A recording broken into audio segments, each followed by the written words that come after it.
只是没想到今次会如此失态。其实此次请前辈过来，一为赔罪，二为报恩。前辈在寻的，可是天雷烛无疑。是的，可惜此物多半是与孙门主一并落入了极阴岛之手。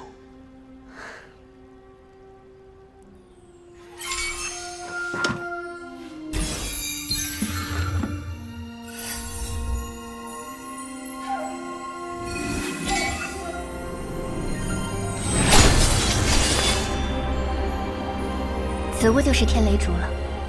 当年爹爹知其珍贵无比，特意分作了2节，这便是另外一半。若是此物对前辈有用，就请收下吧。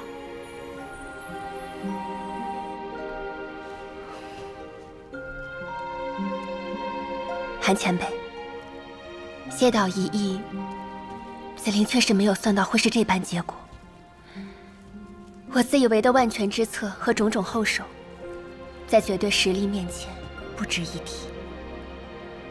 前辈先后救了紫菱和妙音门2次，这点东西何足挂齿。3大陵墓之一，天雷烛，而且看样子还能继续生长，这下子也